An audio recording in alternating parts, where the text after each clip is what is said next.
بسم اللہ الرحمن الرحیم الحمدللہ وکفا وسلام علی عبادی الذین اصطفیٰ اما بعد۔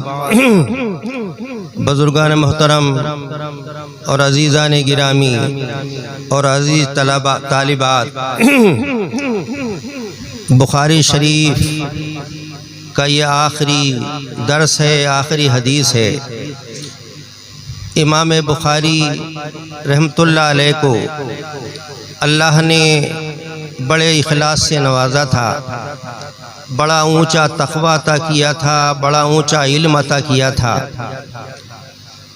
انہوں نے علم حدیث کی بڑی نمایاں خدمات انجام دی ہیں۔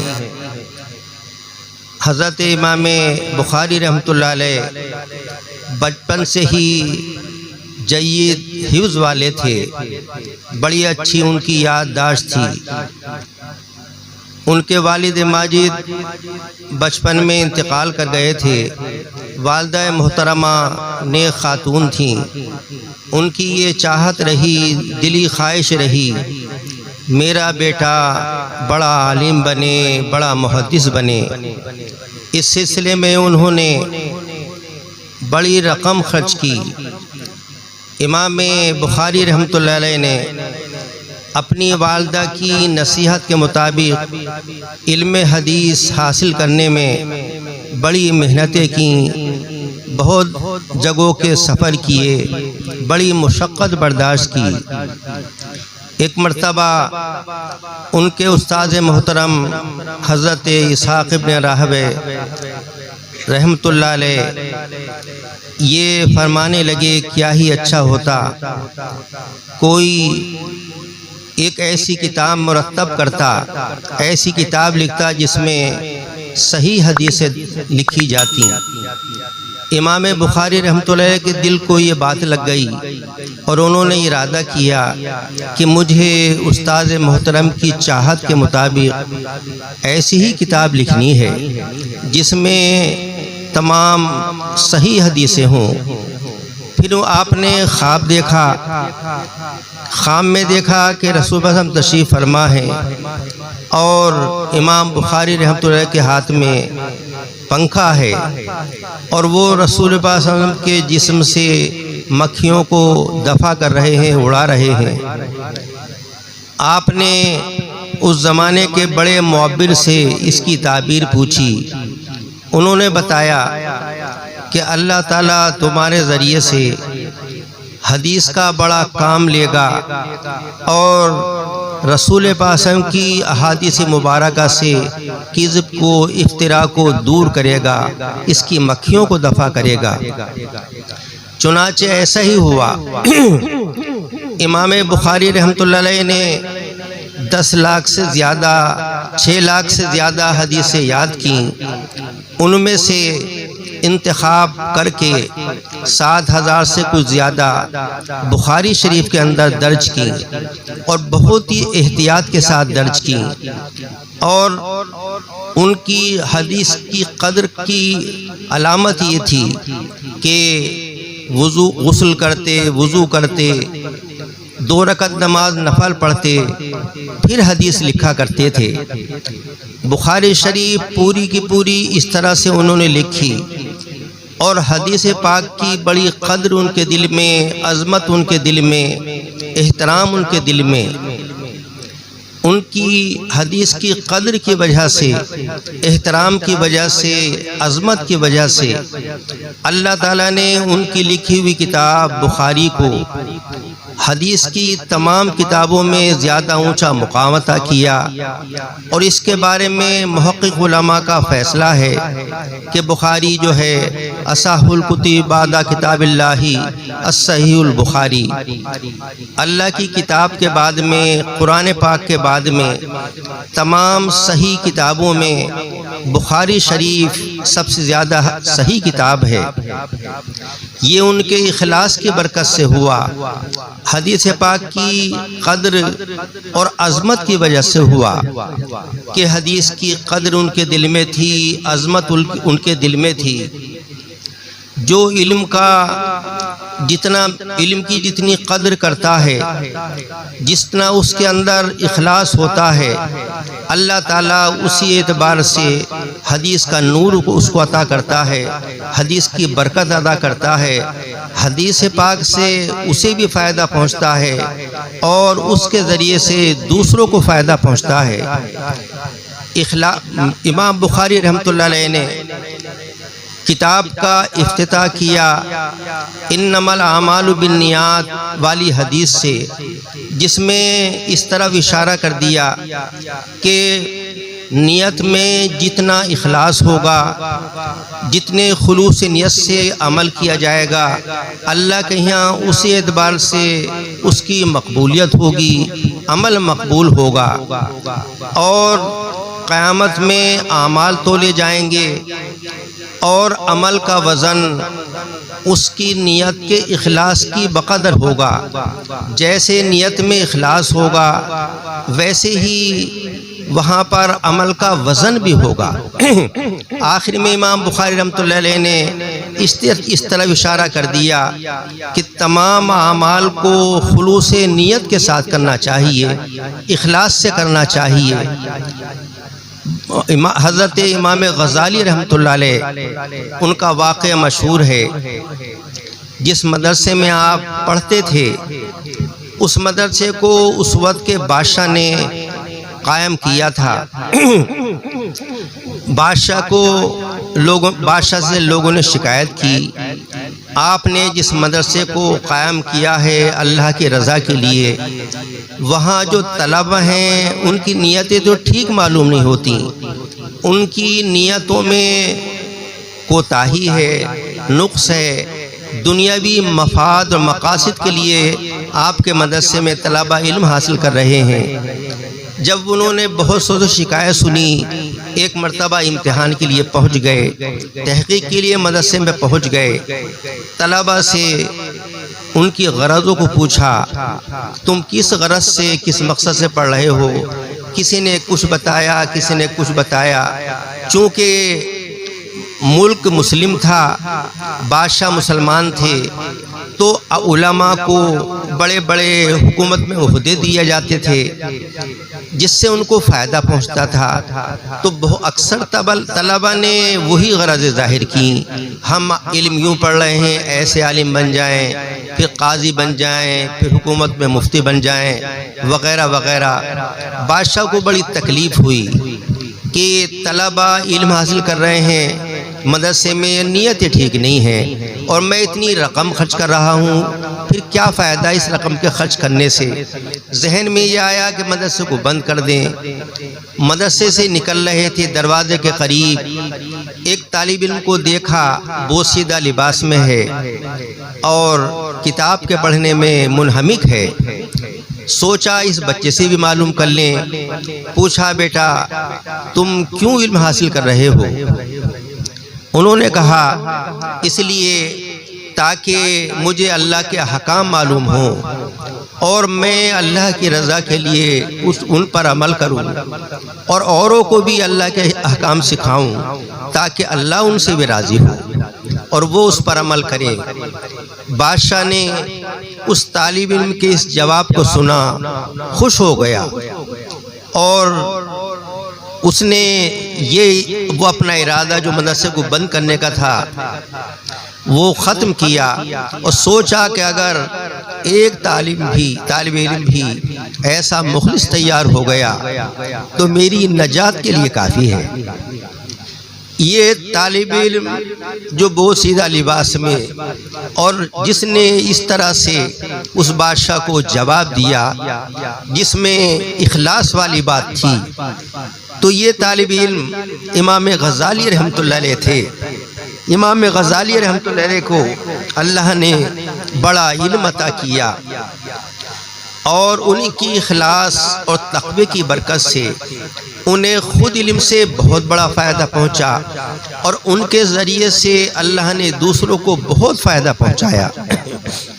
ان کے بارے میں ہمارے استاد حضرت مولانا حضرت قاری محمد طیب صاحب رحمۃ اللہ علیہ دارالعلوم کے سابق محتمم، وہ اس کو سنایا کرتے تھے کہ عالم ارواح میں رسول پاک صلی اللہ علیہ وسلم سے حضرت موسیٰ السلام نے یہ عرض کیا کہ آپ اپنی امت کے کسی عالم سے میری ملاقات کرائیے، اور موسیٰ السلام کے ذہن میں وہ تھا کہ یہ روایت مشہور ہے علماء امتی کانبیاء بنی اسرائیل کہ اس امت کے علماء بنی اسرائیل کے نبیوں کی طرح سے ہوں گے۔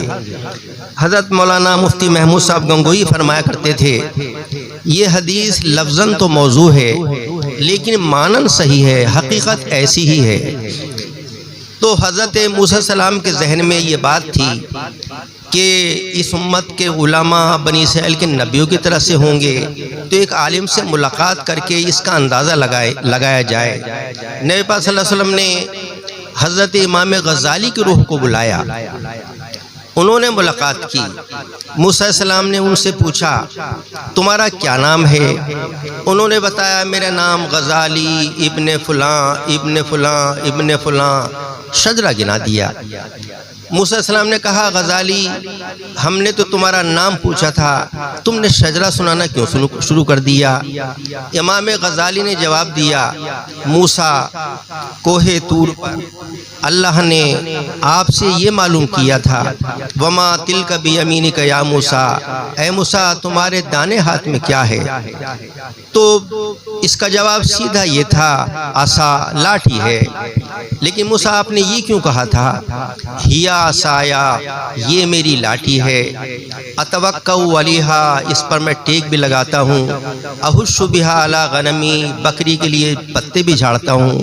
اس کی کیا ضرورت تھی؟ اللہ نے تو پوچھا نہیں تھا۔ اسی لیے تو اے موسیٰ کہ یہ اللہ سے ہم کلامی ہو رہی ہے، آپ نے سوچا جتنی ہم کلامی زیادہ ہو جائے، اللہ سے کلام کرنے کا شرف جتنا زیادہ حاصل ہو جائے اچھا ہی اچھا ہے۔ اس لیے میری ملاقات آپ جیسے نبی رسول سے ہو رہی ہے، میں نے بھی سوچا جتنا شرف مجھ کو حاصل ہو جائے اچھا ہی اچھا ہے۔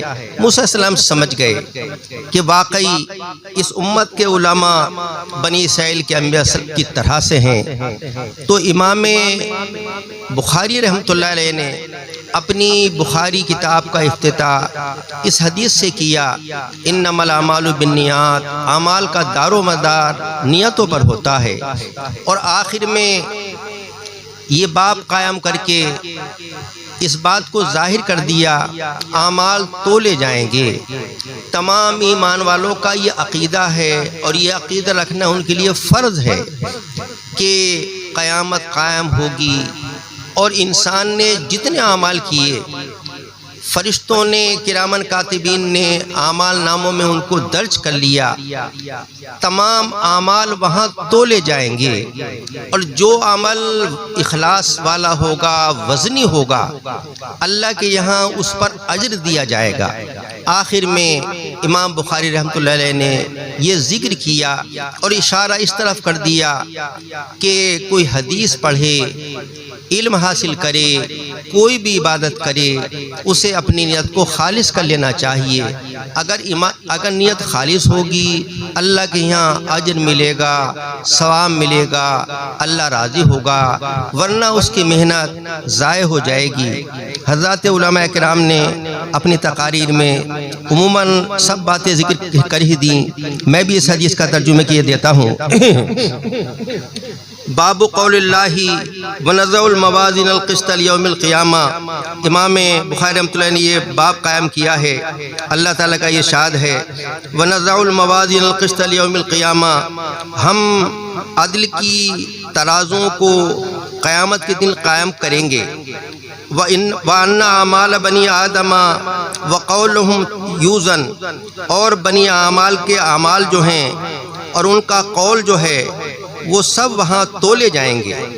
تولنے کی شکل کچھ بھی ہو، جسم تولا جائے یا اعمال کو تولا جائے، کوئی بھی شکل ہو، بہرحال وہاں تولنا ہوگا، میزان عدل قائم کی جائیں گی۔ اور اعمال کا وہاں وزن ہوگا۔ وقال مجاہد القسطاس العدل بالرومیہ، حضرت مجاہد فرماتے ہیں کہ قسطاس کا ترجمہ عدل کا آتا ہے رومی زبان میں، تو انصاف کی ترازو قائم کی جائیں گی۔ اور یقال القسط مصدر المقسط، اور کہا جاتا قسط جو ہے یہ مقسط کا مصدر ہے، مقسط اسم فاعل ہے، اور اسی سے اس کو قسط سے مقسط کو بنایا گیا ہے، اور مقسط کے معنی آتے ہیں انصاف کرنے والا، تو یہ مقسط کا مصدر ہے وہو العادل، اور اس کے معنی عادل اور منصف کے آتے ہیں۔ وَأَمَّا الْقَاسِطُ فَهُوَ الْجَائِرُ، اور قرآن پاک میں بعض جگہ پر قاسطون کا لفظ آیا ہے۔ وَأَمَّا الْقَاسِطُونَ فَكَانُوا لِجَهَنَّمَ حَطَبًا، قاسط جو لوگ ہوں گے تو وہ اس قسط سے نہیں ہیں، بلکہ وہاں قاسط کے معنی جائر کے ہیں، ظالم کے، فاسق کے، بڑے گنہگار کے، تو قاسط کے معنی وہاں ظالم کے آتے ہیں، انصاف کرنے والے کے نہیں آتے۔ ارشاد فرماتے ہیں امام بخاری وبی قال حدثنا احمد بن اشتعبہ قال حدثنا محمد بن فضیل عن عمارہ بن القعقاع عن ابی زرعہ عن ابی ہریرہ رضی اللہ تعالی عنہ قال قال النبی صلی اللہ علیہ وسلم کلمتان حبیبتان الی الرحمن خفیفتان علی اللسان ثقیلتان فی المیزان سبحان اللہ وبحمدہ سبحان اللہ العظیم۔ امام بخاری رحمۃ اللہ سند ذکر کر فرماتے ہیں حضرت امام ابو ہریرہ حضرت ابو ہریرہ سے روایت کرتے ہیں کہ انہوں نے ارشاد فرمایا کہ نبی پاک صلی اللہ علیہ وسلم نے ارشاد فرمایا دو کلمے ایسے ہیں جو اللہ کو رحمان کو بہت محبوب ہیں اور زبان پر ہلکے پھلکے ہیں اور میزان عدل میں بہت وزنی ہیں، وہ یہ ہیں سبحان اللہ وبحمدہ سبحان اللہ العظیم۔ تو نبی پاک صلی اللہ علیہ وسلم نے ان دو کلموں کے بارے میں ارشاد فرمایا کہ اللہ کو رحمان کو بہت محبوب ہیں۔ جب اللہ کو محبوب بہت ہے تو ہمیں اللہ کی محبوب چیز کو خوب کرنا چاہیے۔ ہمارے استاد فرمایا کرتے تھے کہ عام مسلمانوں کو بھی اس تسبیح کو پڑھتے رہنا چاہیے، ایک دو تسبیح روزانہ یہ پڑھ لیا کریں تو بہت اچھا ہے کہ اس میں یہ دو کلمے ہیں سبحان اللہ وبحمدہ سبحان اللہ العظیم، یہ دونوں کلمے پڑھنے کے اعتبار سے بالکل ہلکے پھلکے کہ اس کے پڑھنے میں کوئی دقت نہیں، سب پڑھ سکتے ہیں، زبان پر بڑے ہلکے لیکن میزان عدل میں بہت وزنی ہیں۔ ان کا عمل اگر اس کو اخلاص کے ساتھ پڑھا جائے گا ان کو تو میزان عدل میں بہت وزنی ہوں گے اور اللہ کو بہت محبوب ہے۔ تو یہ دونوں کلمے چونکہ زبان پہ ہلکے پھلکے، اللہ کو بہت محبوب، میزان عدل میں بہت وزنی، ان کا ثواب بھی بہت ملے گا، تو اسے ان دونوں کلموں کو تسبیح کے طور سے عام مسلمانوں کو بھی پڑھنا چاہیے، جس کی وجہ سے بہت ثواب ملے گا، اللہ تعالیٰ کے یہاں بڑا اجر ملے گا، اور پڑھنے والا بھی ان کلموں کی وجہ سے اللہ کا محبوب ہو جائے گا۔ وآخر دعوانا ان الحمدللہ رب العالمین۔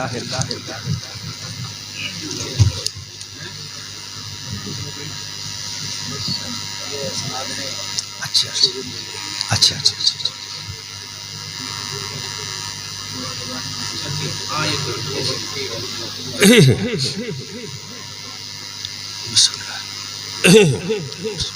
الحمدللہ رب العالمین والصلاة والسلام علی سید المرسلین وعلی آلہ وصحبہ اجمعین۔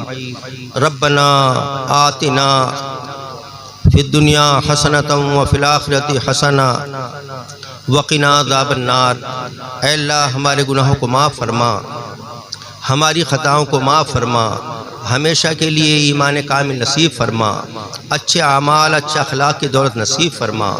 اے اللہ اپنی رضا اور خوشنودی نصیب فرما، اپنی ناراضگی اور غصے سے محفوظ فرما، تمام عذابوں سے محفوظ فرما، تمام حوادثات سے محفوظ فرما، تمام شرور و فتن سے ہماری حفاظت فرما، تمام بیماریوں سے ہمیں محفوظ فرما۔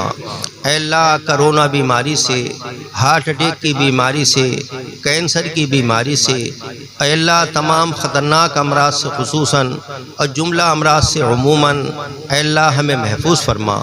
ہمیشہ محفوظ فرما، ہر طرح سے محفوظ فرما، اپنے فضل و کرم سے محفوظ فرما۔ اے اللہ جو بیمار ہیں اپنے فضل سے انہیں شفا نصیب فرما، انہیں شفائے کاملہ عاجلہ مستمرہ عطا فرما، صحت کاملہ عاجلہ مستمرہ عطا فرما۔ اے اللہ ہم سب کو اپنے محبوب بندوں میں شامل فرما، مقبول بندوں میں شامل فرما، اپنے مقرب بندوں میں شامل فرما، اپنے اولیاء میں ہم سب کو شامل فرما، اپنے مخلصین بندوں میں شامل فرما، اپنے مخلصین بندوں میں ہم سب کو شامل فرما۔ اے اللہ ہمیشہ کے لیے ہمارے ایمان کو کامل کر دے، ہمارے نفس کو مطمئنہ کر دے، ہمارے قلب کو سلیم و ذاکر کر دے، ہمارے نفس کو مطمئنہ کر دے، ہمارے جملہ اخلاق کو فاضلہ کر دے۔ اے اللہ ہمارے تمام اعمال کو صالحہ مقبولہ کر دے۔ اے اللہ تمام مدارس اسلامیہ کی حفاظت فرما، سب کو دن دونی رات چوگنی ترقی نصیب فرما۔ اے اللہ اس مدرسے کی بھی خاص طور سے حفاظت فرما۔ اے اللہ اپنے فضل سے اسے دن دونی رات چوگنی ترقی نصیب فرما، اپنی بارگاہ میں خاص طور سے مقبول فرما، قیامت تک ترقی کے ساتھ اس کو جاری و ساری فرما۔ اے اللہ حضرت مولانا مفتی اشرف علی صاحب رحمۃ اللہ علیہ کی مغفرت فرما، ان کی قبر کو جنت کی کیاری بنا، جنت الفردوس میں ان کو اعلیٰ اور بالا مقام نصیب فرما، ان کے تمام پسماندگاں کو صبر جمیل نصیب فرما۔ اے اللہ اپنی بارگاہ سے ان کو اجر عظیم عطا فرما۔ اے اللہ ہم سب کے ساتھ فضل و کرم کا معاملہ فرما، پوری امت مسلمہ میں اتفاق پیدا فرما، اتحاد پیدا فرما، سب کے ایمان اعمال کی اصلاح فرما، سب کے ایمان اعمال کی حفاظت فرما، جان مال کی حفاظت فرما، عزت و آبرو کی حفاظت فرما، سب کے مکانات اور سامان کی حفاظت فرما، سب کے کاروبار کی حفاظت فرما، سب کے کاروبار میں خیر و برکت پیدا فرما، دن دونی رات چوگنی ترقی نصیب فرما۔ اے اللہ ہمارے تمام مدارس کی بھی حفاظت فرما، تمام مساجد کی بھی حفاظت فرما، سب کو شرور و فتن سے ہمیشہ محفوظ فرما۔ اے اللہ ہم سب کو دونوں جہان میں خوشیاں اور مسرت نصیب فرما، رنج و غم کے اسباب سے محفوظ فرما۔ اے اللہ تمام پریشانیوں سے اور تمام پریشانیوں کے اسباب سے محفوظ فرما، دونوں جہان میں عافیت، سلامتی اور خیر ہمیں نصیب فرما، عزت و سرخروئی نصیب فرما، جنت الفردوس کا ہم سب کے لیے فیصلہ فرما۔ اے اللہ حسن خاتمے کی دولت ہمیں نصیب فرمانا، ہماری دعاؤں کو اپنے فضل و کرم سے قبول فرما، رسول پاک صلی اللہ علیہ وسلم کے فعل میں قبول فرما۔ وصلی اللہ تعالی علی خیر خلقہ سیدنا محمد و آلہ و اصحابہ اجمعین برحمتک یا ارحم الراحمین۔